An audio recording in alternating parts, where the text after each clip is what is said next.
comrades and friends, first of all, I would like to welcome our good friend, Sir Alan Meale, that came all the way from Mansfield just to be there and to show the support, just to be here and to show the support to all the candidates of North London. Thank you very much, Alan. You are a true friend for us and for Cyprus. Thank you. We have the President of the Federation here, Píτερ Δρουσιώτης. We have the candidates. We have the candidates for Enfield North, Joan Ryan, for Southgate Enfield, Πάμπos Χαραλάμπους. Andrew Dismore, unfortunately, could not make it. He sent his apologies, but he wants help. And people that we have to try and give him the help that he needs. He needs hands. So we have to see what we can do for Andrew Dismore. Kate Osamor, I think she should be here. Catherine West, she's running a bit late. And Sarah Sackman, I think she's running a bit late. So we're going to start, and when they come, they can have the floor and say a few words. I would like to welcome you all to our election gathering in support of Labour candidates in our area. I would like to extend a special welcome to all the Labour candidates that are here, and I wish them all the best. It is critical for the Cypriot community, which is overwhelming progressive, to make the voice heard in the upcoming elections by supporting Labour. By electing Labour local MPs who will protect our public service, protect the NHS, and implement policies that protect wages against greedy capitalism and lift the working people from poverty and benefits. We, as overseas Cypriots, we have the Cyprus problem on top of our agenda. At the time when there is a good possibility that negotiations about the Cyprus problem will restart, we would want the new Labour government to exert pressure on Turkey and to help finding a just and viable solution for all the Cypriots. We are not against Turkey joining the European Union, but we want Turkey to comply with human rights issues, with the resolution of the United Nations on Cyprus, and with international European law. We also want Turkey to implement the Ankara Protocol and to consider us as an equal partner in European Union. We have with us Turkish Cypriots. We have Hasan Raif here. Well, thank you, Hasan Raif, for coming. Right, and we are all together in this.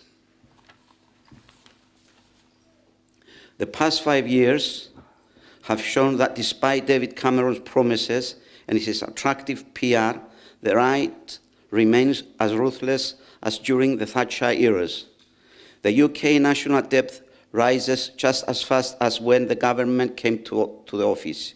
Yet they remain committed to their austerity policies that has hit the working class the hardest. But as we always knew, those policies are ideological, driven, and not based in facts. The shrinking of government paired with tax protection for the rich and the protection of the corporate profits through the erosion of working rights and wages is what the right believes, but not what Britain needs. David Cameron and his party has presided over an era in which the living standards of the working and middle classes eroded significantly. The young are locked out of the housing market, especially in North London, and sky-high rents and bills are forcing them working in families into food poverty. Through successive cuts to the NHS and local services, they have caused the biggest A&E crisis in the NHS history. Through all this austerity and misery, they found the time, energy, and most importantly, funds to give tax cuts to their wealthy friends and benefactors. During this time, the Nick Clegg and the Liberal Democrats played Robin and to David Cameron's batsman. They did not just sit and watch the Conservatives rip apart the fabric of our state, they supported them as well. They voted for the cuts, they voted for the tuition fees hikes, and they voted for the privatization of the Royal Mail. Now they have taken to the airwaves to defend this government and their record, but which is indefensible. They lost any pretense of a progressive party. They have shown themselves to be the crust on which a limping conservative government depended to impose the hardest policies since the end of the Second World War. The stake in these elections are the highest in generation. 5 more years of conservative rule will not be a simple linear progression of austerity, but a wholesale change of Britain into a free market, fully privatized state. With so many critical services, chiefly the NHS, brought to their knees by the past 5 years, they will not survive another 5 years of conservative government. They will not protect the NHS.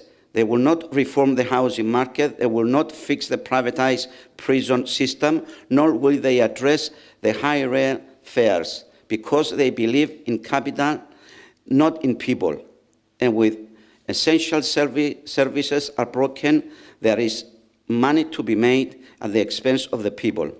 On May the 7th, we need to say, enough is enough. Rather, we need to shout, enough is enough, loud and clear, by making sure that all of the Labour candidates within our reach are elected by helping put Ed Miliband into number 10. I understand that many of you might have their doubts. The Iraq War and the 2008 financial crisis still cast a long and dark shadow. As AKEL in Britain, we have been vocal critics of Labour when we believe they veer away from our shared principles, and we remain deeply concerned about the straining of Labour's relations with unions that traditionally make up the core of the party. But at election time, especially election as critical as this, the left needs to pull together and move forward as a unified body. This is the only way to ensure that we don't get another 5 years of conservative rule. This is the only way to make sure that our democracy and our rights are protected for those who stop free milk to school children, to save money so that they can remove the 50% tax bracket for their rich friends. This is why, as AKEL in Britain, we have long and standing policy of supporting Labour when there is no communist candidate standing. This is why it is critical for Ed Miliband and not David Cameron to be the next Prime Minister. Over the past 5 years, Ed Miliband has led the Labour country through a difficult transitory period, and in doing so, he showed himself to be a competent and hard-working leader. He has brought Labour closer to its roots. It is again the party of the working people, and the party that protects both our services and our rights, and the election manifesto is evidence of how successful he has been. It is notable that this transformation was not at the expense of the party's resonance with the electorate. When Ed Miliband walked into number 10 on May the 8th, it will be the first time in living memories that a party in Britain has been able to get back into power after a single election cycle. And he has done all this under constant attack from the biggest news corporation in the world. Honestly, it is comforting to see the relentless personal attacks of Murdoch media against Ed Miliband. It shows that the right-wing establishment both hate and fears him, and this is important evidence that he will bring about positive change. It is even more comforting to see that those attacks have come up empty.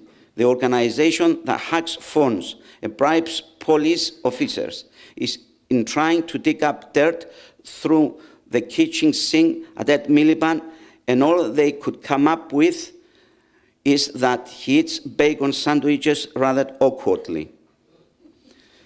Ed Miliband is not the only Labour candidate to excel. I invite you to read all profiles we will publish in Barighiaghi of our local candidates. You will find that they are competent, experienced, and genuine.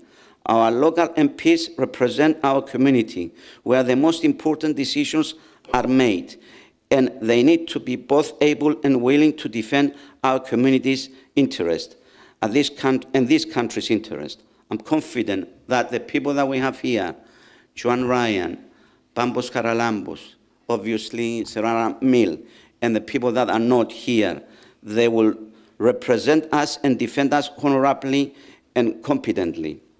Closing, I would like to call on all of you, not only to vote for our local Labour candidates on May the 7th, but also to participate in any way you can in getting the biggest Labour turnout possible around the country. Get involved and talk to those who are undecided. Stress the importance of getting Labour back into government. Remind and pressurize those Labour voters who are neglectful to go to the polls on May the 7th. If you're not sure how you can further help, please talk to our candidates here. I'm sure they will be happy to point out where and how help is needed. Finally, I would like to extend a special thanks to all our local candidates who are here with us tonight, and of course, thank all of you for coming. Also, I would like to extend a big thank you to the Cypriot Community Centre for always being here, to Suzy Konstantinidis, the chairperson, to Christodoulos Stylianou, and all the people that are involved in the Community Centre. Have a good evening. Thank you very much.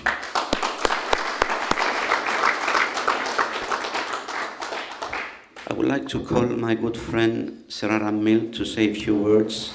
Cumbaris, I feel it's a real honour to be asked to come down from Mansfield to speak on behalf of the local candidates who will be running in the North London area. Some of whom are deep friends, and I can't see his Pámbos here. I'm really pleased that you're here, because I want to actually say that it really is about time we start to elect Cypriots into our parliament, and this election you're the best chance we've got, and the sooner we do it and get others in, the better, because for far too long we've been defunct of a major part of our community, hundreds of thousands of people not represented in the Palace of Westminster. So best of luck, and please do whatever you can for him and for Joan and all the other candidates in the North London area. And I'm going to just go into why, but first of all I have a few thanks to pay to the Federation, the President of the Assembly of the Federation, and also the centre here, to AKEL, all the other people who are actually participating from both sides of the community. It's very, very important that we keep that together.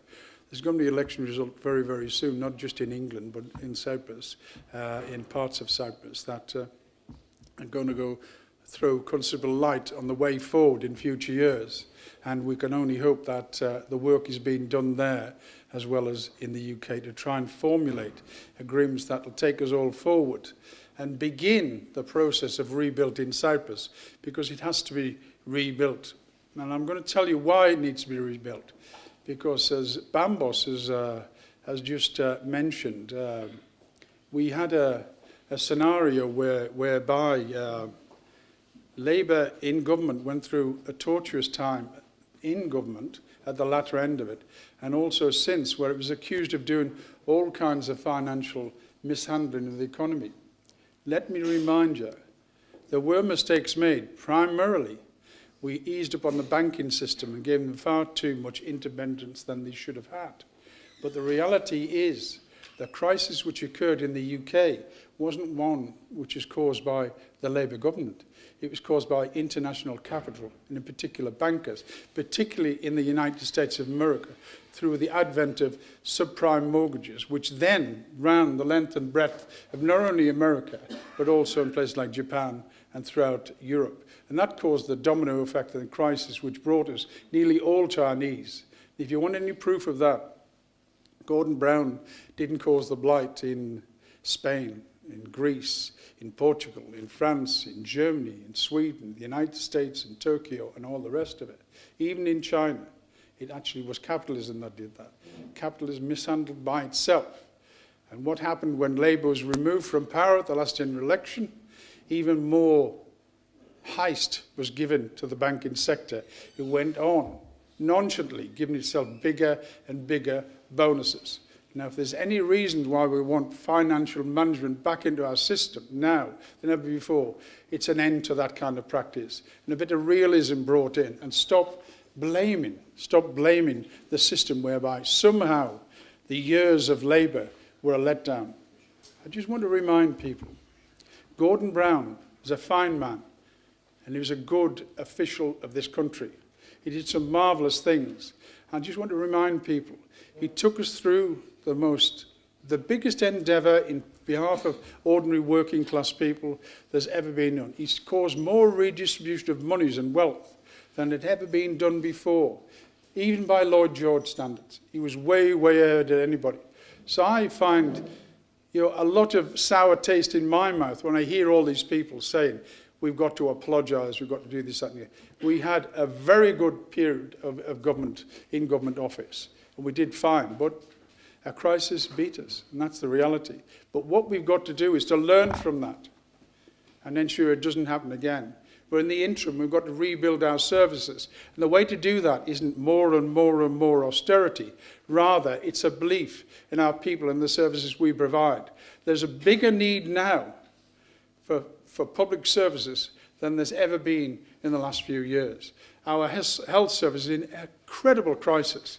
This morning I was at my local hospital, which has just been built at a cost of $585 million to build and equip that and the hospital. It's in crisis. It's not in crisis because of the people who work in there or the services that they provide. In fact, I met all the consultants this morning. They said it's the limited amount of money done through the PFI, which the government have allowed the large construction companies to take away, and now we've got a debt factor of nearly £19 million a year before we even start to treat people. That's capital, again, taking advantage of our public services. We want a readjustment, a reassessment, and renewed negotiations by government, which says to these companies who run these PFIs, you're not allowed anymore to take our national health service down. It was built by a Labour government, it was introduced by a Labour government, and it'll be saved by a Labour government, and for not only our people, but the people who work in it too. And I'm fed up also. People go around and start to blame people in our public sector for the woes of some of our services, when indeed it's got nothing to do with that. It's about the financial capital that they're not getting. Nursing is one side of it, doctors are another, and health service. But what about our local government workers? What about those people who sweep our streets or are not able to and get the blame for not having the money to do so? What about those social workers? You know about social work. It was only a few years ago that we eventually got the London boroughs to recognise that you needed people to come forward in social services that began to help people who didn't just speak English, who had difficulties on dementia, mental health, all of those factors. We said you have to recognise you have huge populations that are outside of the equation. We have to do it in a different way than it's been done before. What this election is about public services, primarily. It's about the rebuilding of our nation. And when people say the Tories have been in a short time, and they've already got the economy back on stream, let me tell you, when the crisis occurred and they walked into Downing Street and screamed from the rooftops that there was no money left, there were £800 billion in the red. And they said they're going to introduce austerity and they're going to put it back together. The debt today is £3 trillion. £3 trillion from £800 billion. That's the reality of their good management.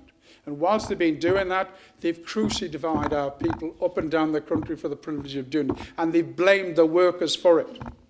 And it's interesting that Pambos said that there's sometimes some criticism about Ed Miliband and Labour about trade unions. Not fair.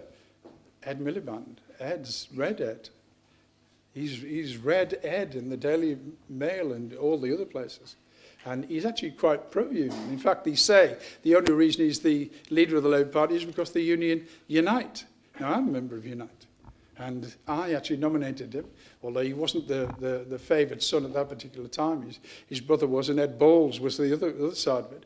But I nominated him, I voted for him, and so did my constituency. So we've never had any problems with Red Ed, and neither have I. I was Red Alan, as it's known that I'm pretty pro-trade unions, and everybody knows it. I'm an ex-assistant general secretary, so everybody wouldn't be surprised at that. But the reality is that we have to build a society which is slightly different, a different perspective on the whole idea of it. Getting government isn't just about making people pay or introduce levies and taxes that grind people into the ground or keep wages low. It's about having a living wage. It's about having a national health service. It's about treating people properly and caring for them when they're sick. It's about having a welfare state, so that when you fall down there and you go through all the net, the final net catches you and saves you from anything else. Actually from ourselves, because sometimes we turn away from the very people we need to help. It was very interesting that Bambas actually paid tribute there, not to just public sector workers who work in our health service, but he actually paid tribute to police, fire, and also prisons. And you've got to remember the whole of the public sector covers all of that, from one extreme right to the other. And so it's imperative, it's really quite imperative and important for the community to turn out at this election and to re-elect local candidates who believe in the community, who believe in the perspective of the welfare state, who believe in the perspective that ordinary people, with their endeavour, will build a country fit to live in. It will not be bankers, capitalists, or all the rest of it. It'll be ordinary people. When we make it good for families in Britain, Britain does well. And just on that subject, if you've got a government that cares and understands what's required, it also cares about other things which are not just at home. It cares about international matters. It cares, for instance, about Cyprus and the division that occurs there. It cares about getting the island back together again. But it also cares about Kurdistan. It also cares about what happened to the people in Iran. And is happening to people in Iran, in Syria, in Libya, in Tunisia, in Jordan, all of those areas. And it will not cure that by some Prime Minister going out to a Council of Ministers meeting today and say he's going to give 3 helicopters and a frigate to help in the process. He will say that we will do whatever is humanly possible to the endeavours which are occurring in the Mediterranean to solve this particular problem. And that means a lot of finances, not just guards on boats, driving people out of the water when they're already there and drowning. It takes a better perspective altogether, a humanitarian perspective that says we will try and get people not to go on the boats in the first place. We will invest and build in their home areas. We will stop them trying that last act of desperation. And instead of just simply going out and bombing Iraq and considering bombing in Syria and bombing in Libya and all the rest of it, we'll think about going there and helping them rebuild in that process. It's not just satisfactory to go there with our weaponry and cause the incident altogether and then say, it's not us anymore. We've sorted out, we're leaving it to them. And we give force to all these dark and dangerous regimes that come onto the scene and cause that. Let me remind you, one of the reasons why I supported Ed Miliband for the leadership of the party, because he was different. He was the only candidate who was anti the Iraq war. His brother wasn't. He had a different perspective entirely. His brother was pro-Blair, pro-Iraq. So it wasn't just about that. And when people say that he's weak, is this that? I tell you, he's not weak. He stood against his brother and won. He stood against Obama and said no to bombing Syria. He stood against Murdoch. He stood against Murdoch and said, you're not allowed to do that, and we don't want you to do it in this country. Now, those are not signs of a weak man. They're a strong man. And this man in government will be extremely strong. Let me just go on to the last bit of the speech which I want to address. And the reason why I advise you all to work very, very hard to get these candidates elected. Because it is about also Cyprus. We're here today to help in that process. And I asked you to go back before the Tory government and recall the international position of Cyprus on the international framework. Andy's here, he knows about that. We managed through a Labour government and Labour MPs in Parliament to lift Cyprus to one of the top 3 or 4 issues on the international scene. 3 or 4. You say, oh, that wasn't it. Yes, it was. It was the strongest international bloc in the Commons of all of them. It had 155 supporting members across political parties, mainly from Labour, and whenever it said anything, it was answered to. Ministers turned up. They were all running around like crazy trying to give us all the support that we could. We changed that from the 1960s and 70s, where Cyprus was almost forgotten. It's suddenly become a big player. We pointed out to them, reasonably the 155 members. You couldn't just say Cyprus didn't matter. For a start, it had hundreds of thousands of people in Britain. And you had to listen to that because they could vote. They could vote and they would, and they proved it. When Blair came in, all these Tories right away across North London were wiped out. Portillo and all the rest of them. They proved that if you stuck together, you're stronger together than you are apart, you could remove these people off us. And the Tories didn't know what the hell to do with it. And Labour suddenly realised the strength and fervour in the North London area in particular. So we can change things. And by the way, you know, these candidates that were standing forward in this election, they're not just doing it because you get your votes. I didn't traipse down from Mansfield. And she didn't run yet again after she's been a member of Parliament before and said she's going to go through it again.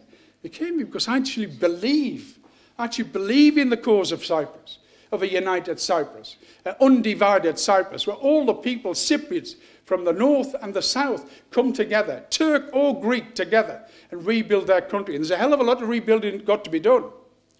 And sometimes we get lost in this. We step back and say, oh, it's all their fault, or this fault, or that. It's all of our fault. We have to rebuild that nation. We've got to create a scenario where they can go forward and actually live, not only live together, but build communities back together. The most important thing of all. Cyprus must not remain a bastion of big money, which makes money and is hoping to make even more from the oil and gas reserves that's being found in the southern Mediterranean. And let me just advise you of this. The amount of oil and gas, liquefied gas in particular, that's been found in the southern Mediterranean isn't a small amount. According to the Nobel Field reports, it's got enough oil and gas, liquefied gas in particular, which is the most expensive of all, to last more than 155 years for the Middle East and the southern Mediterranean area. And the richest seams that they've found in that process so far are actually in grid 10, 11, 12, and 13. And guess who those belong to? The Republic of Cyprus. So the austerity that's been imposed on Cyprus, because it's a little player in a big field called Europe and the world, will mean nothing, because the amount of money, despite the fall in oil and gas prices, will be minuscule in comparison. And the way out of it isn't the bankers' way. It isn't the European markets' way of more and more austerity. It's actually investment in the South Mediterranean, particularly in the Cyprus area. And giving away oil fields or refinery production to another area isn't really a clever thing, because if you think about where such a thing should go, with the largest oil field which will be in Europe. Remember, Siberia is not in Europe. North Sea is already diminished to about 10 to 15% of its capacity. The largest oil field in Europe will be off the Cypriot coast. And that means a lot of money indeed. It also means it's very important for the European area, and will be unlikely to give it up. So what I'm saying is this: we have to have a new perspective. It's one of hope. It's one of hope. We haven't got to live on the scenario that things are really bad, but with a bit of management can be made better. We've got to live and say that there are better things out for us to do. It's not about just picking up and repairing a few things, but it's actually creating a different, more vibrant society altogether. It means creating a National Health Service fit for purpose, which it isn't at the moment because it's been run down and run back. There are a lot of new diseases out there that have to be tackled first. Ed's just announced today £150 million for specialist equipment, so that everybody that is actually treated or recognised of having cancer, within 1 week will see a consultant. And a MAP plan will be put out instantaneously. That is just today. on that. A lot more needs to be done. What about all the new diseases that we're not even understanding? What about all these people who actually use new technology and sit and look into screens all the time, then suffer very, very serious diseases later about that? What about all the new diseases which are coming along because of the medicines we prescribe? It's called prescription addiction. You know, what about all of that? The things that's to come. What about the new diseases that have been found in Sierra Leone and all the rest of it? Do you think they'll just stay there or go away? They won't. They're going to come here eventually. We have to build a National Health Service fit for purpose. We have to rebuild a health service fit for purpose, but also an education system fit for purpose. Now, if we're elected, we'll lower class sizes for every 5, 6 and 7-year-old. We'll do what Nick Clegg didn't do. We'll cut £3,000 initially of tuition fees of students, and we'll open up more of the universities for our kids to get in. 75% of our children don't go to the main universities still to this day. The university is now around it because they want the money. But the reality is we've got to do a lot more than we've done before. So it's going to be a hell of a battle that we're going to face in the next couple of weeks. It's a battle which we've got to win, because the consequences of not winning that battle are too much to fear. And I'll tell you what they are.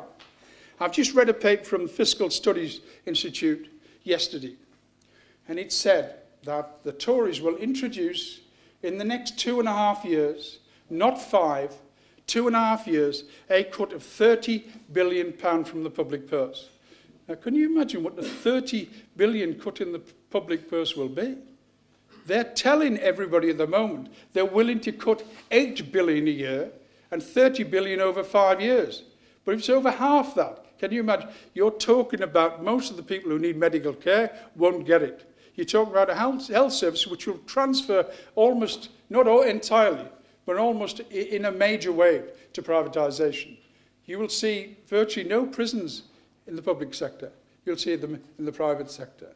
You'll see social services cut down to the bone. All of these are essential public services, all of them which are required, and we need to give them even more leeway to take us all forward. But a 30 billion cut is what's promised, and that's not from our body, it's from the Institute of Fiscal Studies. That's the reality. So comrades, combaris, ladies and gentlemen, I've come down from Mansfield just to say this to you. These candidates we've got in this area this time round, some of them are tried and tested in the past and trusted. New ones are coming forward, particularly the Cypriot I've just mentioned a little bit earlier. Giving voice to the opportunity of Cypriots being represented in our place, but also giving opportunity to the Cypriot argument to yet again pervade the corridors of Westminster and beyond. I beg you to do everything in your power, everything in your opportunity, whether it's in North London, in London itself, or elsewhere in the Asteria in Birmingham, with relatives or whatever. Do whatever you can to help get the vote out, put the cross on it, and get everybody to take part in what will be a momentous occasion when we lead our people back into Downing Street. Thanks very much. We have with us Andy Love, and we also have Catherine West. Sarah Sackman. Could you please stand up so people can...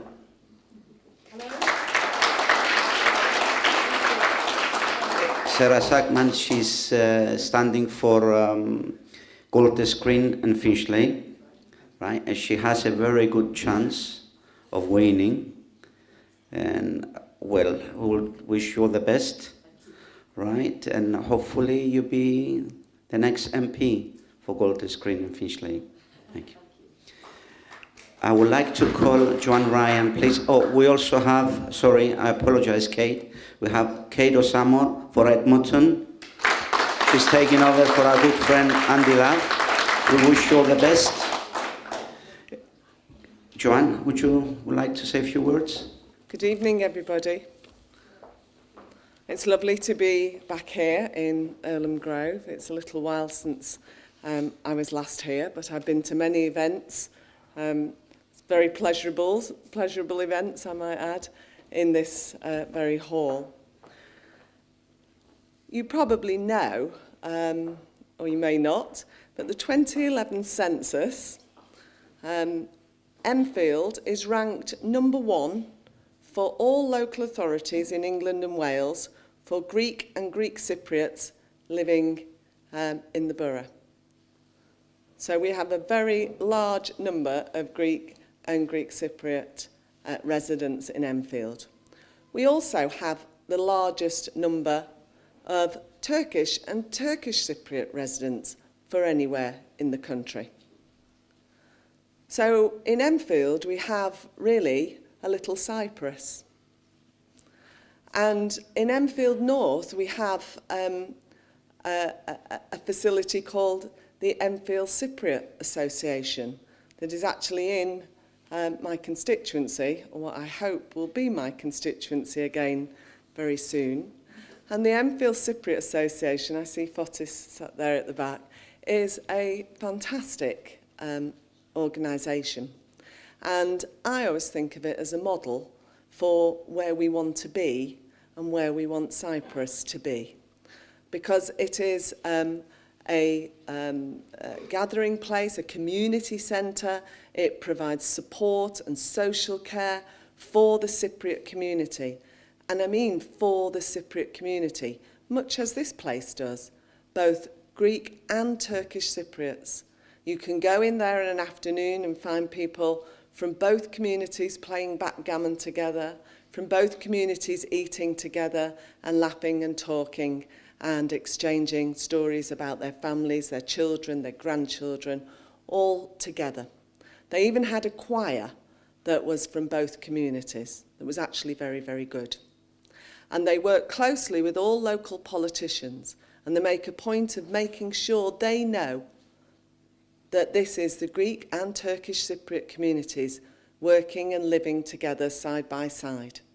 And I think that is a model for what we want to see in Cyprus and proves the point that Greek and Turkish Cypriots can live and work and enjoy themselves together. So I'm very, very proud of the Enfield Cypriot Association. If I am elected, I intend to carry on working very closely with them. So I want to say thank you to Fotis and his colleagues for the work they do there. Thank you very much, Fotis. I will support the current UN brokered negotiations on achieving a comprehensive settlement in Cyprus based on a bi-communal, bi-zonal federation with a single international legal personality and single sovereignty, led by both communities as set out in the relevant Security Council resolutions and the high-level agreements. I want to see a single, united Cyprus citizenship regulated by federal law. That's my position. I won't deviate from that unless both communities move in a different direction together and by agreement. And I will do everything I possibly can, working with my colleagues and with my party and hopefully with my government to help us to achieve that. Thank you for all of your support. I want to thank Bambos and AKEL and Barigagi for inviting me along here tonight. There are many familiar faces in the audience. And I'm proud to say that I'm part of the Cypriot community, but there are lots of challenges that face us over the years ahead. And I'm going to tell you a bit about why we desperately need a Labour victory to help us in the future. I grew up very near here, and I went to Greek school here at Earlham Grove and also to schools in Enfield. And I know the needs of the community, and I know that the Tory-led coalition is failing us. Under this government, we've seen, as Joan's mentioned, longer waiting times to be seen by GPs, and long waiting times at hospitals where they're missing their targets. We've seen savage cuts to local authority funding, which had a knock-on effect on the community. And people are worse off under the Tories by an average of £1,600 a year.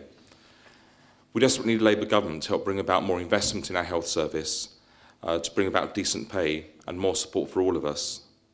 And the Labour Party is the only party whose core values are about the community, about working together, cooperation, helping each other, the redistribution of wealth and equality. And the Labour Party values are our community values. I've heard people from the community say to vote for me only because I'm a Cypriot. Well, I reject that completely. Why? Because, incredible as it may sound, at the last council elections, in May 2014, in my ward where I'm a councillor in Palmer's Green, we had a Cypriot who was standing for the British National Party on a platform for keeping immigrants out of Britain when he's the son of immigrants. I mean, imagine that. So if you voted purely on ethnic grounds, you'd have been voting for him, and you'd have been voting for a fascist, a racist party. Ethnicity has never been the hallmark of a person's decency or character. The community's interests are not best served by voting for anyone who's Cypriot, but by voting for the best people able to serve the community. And I'm proud to say we have those people in this room, and some people who aren't able to be here. We have Joan, we have Kate, we have Sarah, we have Andrew Dismore in Finchley, we also have Amy Trevelyan in Chipping Barnet, and also Catherine West in Hornsey and Wood Green, and David Lammy in Tottenham. There are many others, but those are the ones in the immediate sort of vicinity. And our interests are best served by voting for all those people. On the issue of Cyprus, I know that the Labour Party and the Labour movement are committed to finding a just solution for Cyprus. We need a Labour government to put pressure on Turkey to work harder to find a solution. We've been proudly served by Labour in the past, and we should never forget the contribution made by Robin Cook and Pauline Green, who actually helped get Cyprus to become a member of the European Union against much opposition. I'm proud to be a Cypriot, and I look forward to serving the community as a Labour Member of Parliament for Enfield Southgate. But we must be clear that my colleagues and I can only win with your support. So please help us to help you by making sure that you vote Labour, and that you tell your friends and family to vote Labour, and that you come out and help all of us wherever you can. With your help, I know that we can win, and we must win for the sake of our community. So please make sure you vote Labour and that you help on May the 7th. It's very, very important. Thank you very much. Thank you, Paμπos, for that. Well done. I think we're going to have to try and help as much as we can as Cypriots, because there are a lot of Cypriots in your area, and we have to try our utmost and get them out there to vote for you. It's very imperative that we do that. We try our best, you know that. As ΑΚΕΛ, we're always there, and we always will be there, no matter what. Now I would like to call Sarah. Thank you very much for the incredibly warm welcome. Not just tonight, but over the past year, I've received an incredibly warm welcome from the Greek community in Finchley and Golders Green.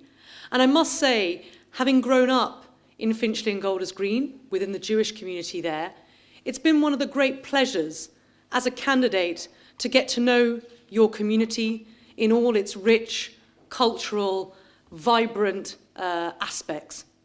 I've enjoyed visiting the local Greek schools, being taught Greek dance, learning a few words of Greek.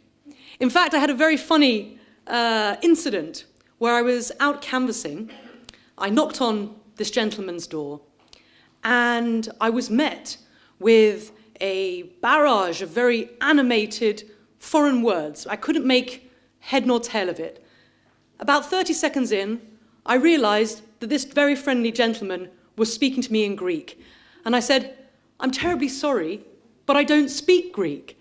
And he looked at me and he said, "What do you mean you don't speak Greek? You look Greek."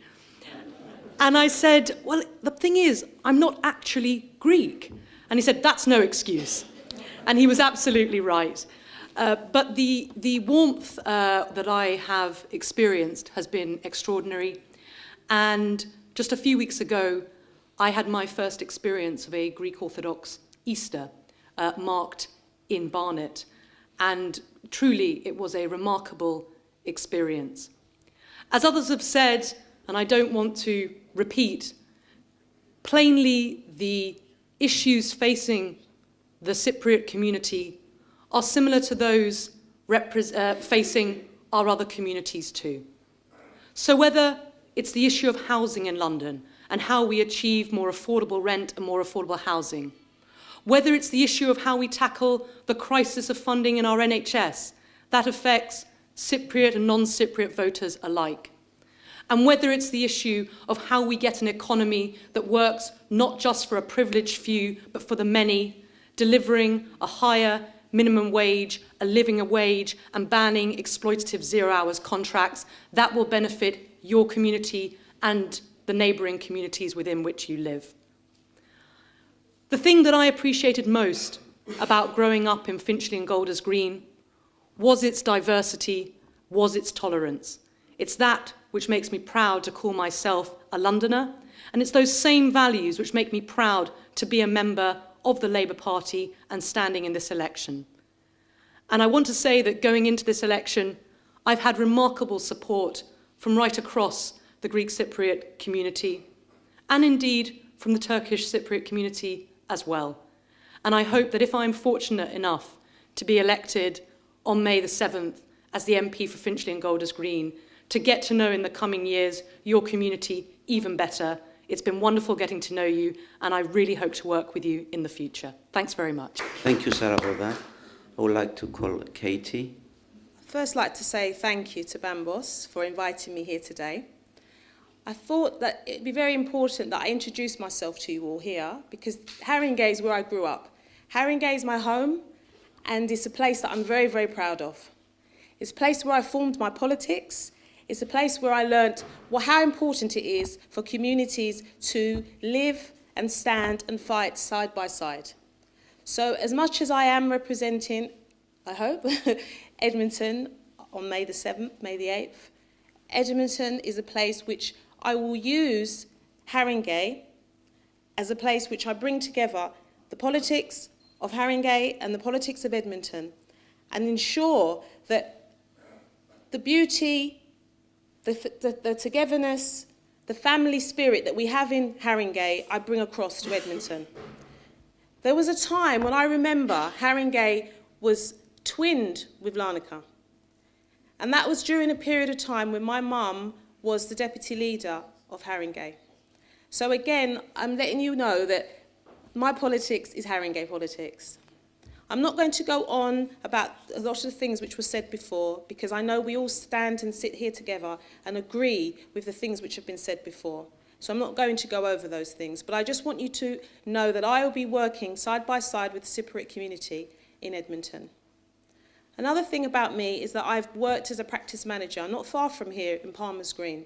So I've seen in the last 5 years the devastation, the disruption that this coalition has put upon the NHS, especially GP surgeries. We all know in this room how hard it is to get an appointment. And I've seen firsthand how many families have had to basically phone me as the practice manager just to get an appointment, which is wrong. So I'm proud to know that the Labour Party has put a full-out committal to ensure that this does not happen. So we have to make sure we get the vote out. Those of us in this room that can support any marginal seat nearby where they live, please, I plead with you, make sure we go out and we do what we can do, because we need to make sure we have a majority, a Labour majority. And that is what we're all here for, and I know that we all stand together on that.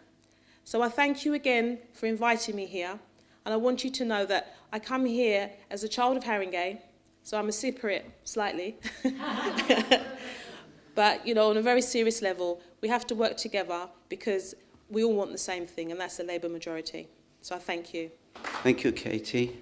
Last but not least, we have with us a very good friend that has been an MP for Edmonton for 18 years, Andy Love. Andy, would you like to come and say a few words? I must say I'm an interloper in this evening's proceedings, and the last thing I thought, knowing how bound by convention this meeting would be, to find myself up here speaking to you, but I think it's got more to do with the fact that Andrew Dismore is heading this way, but he may be a little late. And I'm one of, I suspect, of several fillers that will keep you occupied until he arrives.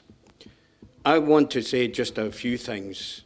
As a keen observer of this particular election, I have to start by an admission.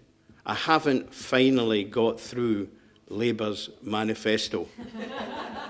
But I am on the way. In fact, I would say I've done a good 2/3 of it, and I will get to the end. So I'm not as well prepared with the actual policies that the Labour Party is pursuing in its manifesto.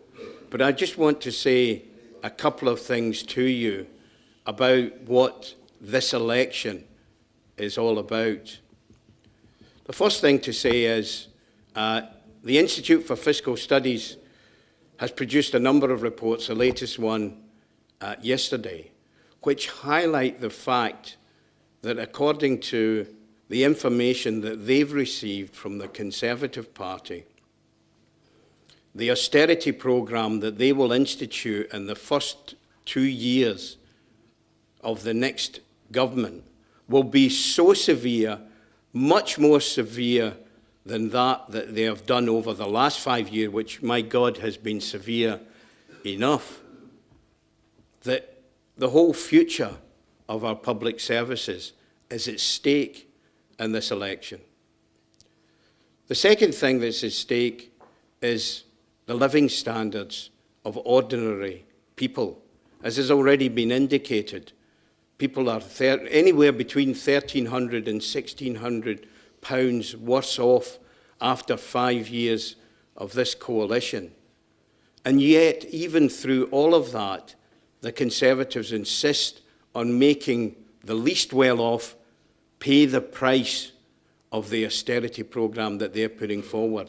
So no one on moderate or low incomes can look forward to a government run by the Conservatives that can offer them a solution to this critical problem that they face in being able to make ends meet on a weekly basis. And that, of course, feeds into the whole issue of inequality. Not an issue that affects only the United Kingdom. It is a worldwide phenomenon, the increase in inequality. But this government, whilst recognising that, is intent on making that inequality even worse than it currently is. And I think that that, above all else, should condemn them in the minds of all right-thinking people. Because what I would admit that others, as well as the Labour Party, are putting forward in this election is the idea that we should be fair in the way that the burden is shared to deliver a reduction in the money that we have to pay back to the bankers. The reality is that they are not being fair. And so for inequality, for fairness, for dealing with living standards, for giving people hope that the next 5 years might be better than the last, I would urge you to support the Labour Party and support the candidates that are here tonight. Let me say a few words, because I'm not standing, about the candidate who is standing for Labour in Edmonton. Kate Osamor, as she has already said, is a child of Haringey, which is in very similar circumstances to Edmonton. I know that she has been not only a very stalwart member of the Labour Party representing the Grassroots Alliance on the national executive of the Labour Party and has worked tirelessly in North London and on behalf of the Labour interest. But she is also a community activist, works in Palmer's Green, which will be known to many of you, and really has got to know this particular part of North London exceedingly well, the problems and the solutions to some of the issues that face people on a daily basis. But what I really wanted to say to you is that for the last 3 weeks, I've been working together with Kate on the campaign in Edmonton. Now, we're not a key seat. We are considered to be a relatively safe Labour seat. But that hasn't stopped Kate being energetic, being focused, being hard-working, getting out there, meeting people on the shopping centres, and knocking doors, delivering leaflets, all of that to ensure that Labour's interest is represented in Edmonton. And I can say, from my experience over the last 3 weeks, she makes a great candidate, she will make a marvellous Member of Parliament, and I hope all of you that live in Edmonton will help her to achieve that aim on May the 7th. Which brings me to the final point I wanted to make. Sorry if Andrew hasn't arrived by this time, but two issues.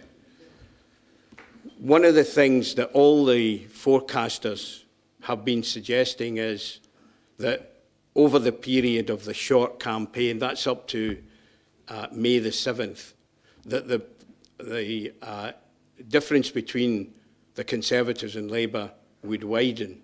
And one of the great surprises of this election campaign so far is that hasn't happened. In fact, the reverse has happened. Labour has taken more of a lead than the Conservatives. And of course, there's a great deal of speculation as to why that has happened. And I would like to give you two reasons why important reasons why I think that has happened, and one hopes will continue to happen up to May the 7th. The first is, of course, everybody was saying that Ed Miliband was a weak leader, that he would be exposed during this election campaign, that he would be shown to be the phantom that everybody suspected he was, yet exactly the opposite has happened. And as has already been said by others, I was one of the early supporters of Ed Miliband, and I supported his leadership campaign, and I knew at that time that he would make a great leader of the opposition. I now know from the election campaign so far that he'll make a great Prime Minister. He has surprised everyone from outside the Labour Party, but he hasn't surprised the people who know him, because we know the talent that exists in Ed Miliband, and he's making a really great job of leading this campaign and taking us to victory on May the 7th. So that's one reason. But there's perhaps an even more important reason, and that's the ground campaign that's been run up and down the country.